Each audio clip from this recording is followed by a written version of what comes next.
संविधानामुळेच महिलांना माणूसपणाची वागणूक ज्योती आदाटे विट्यात अग्रणी सोशल फाउंडेशनच्या वतीने महिला संविधान परिषद। स्वातंत्र्यपूर्व काळात महिलांना जनावरांपेक्षाही वाईट वागणूक दिली जात होती, परंतु भारतरत्न डॉक्टर बाबासाहेब आंबेडकर यांनी लिहिलेल्या संविधानामुळे महिलांना माणूसपणाची वागणूक मिळत आहे। संविधानामुळेच सन्मान मिळत आहे। हे संविधान आता धोक्यात आलेले आहे, ते वाचवण्यासाठी महिलांनी पुढे आले पाहिजे असे प्रतिपादन राष्ट्रवादी काँग्रेस पार्टी शरदचंद्र पवार महिला आघाडीच्या प्रदेश सरचिटणीस ज्योती आदाटे यांनी केले। विटा येथे अग्रणी सोशल फाउंडेशनच्या वतीने महिला संविधान परिषद पार पडली। यावेळी प्रमुख पाहुण्या म्हणून त्या बोलत होत्या। अध्यक्षस्थानी सक्षम फाउंडेशनच्या संस्थापिका पूजा विशाल पाटील होत्या। ज्योती आदाटे पुढे म्हणाल्या, डॉक्टर बाबासाहेब आंबेडकर यांनी संविधानाच्या माध्यमातून देशाला स्वातंत्र्य, समता, बंधुता आणि सामाजिक न्याय दिला। महिलांवर, शोषित समाजावर, आदिवासींवर होणारे अन्याय संपवले।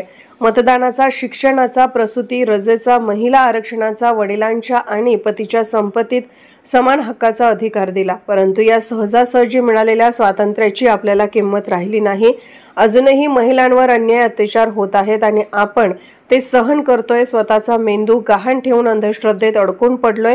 आपण आपले मानसिक, भावनिक, शारीरिक शोषण करू देतो, याचे आपल्यालाच काही वाटत नाही, किंबहुना शोषण होते याची जाणीवच आपल्याला होत नाही।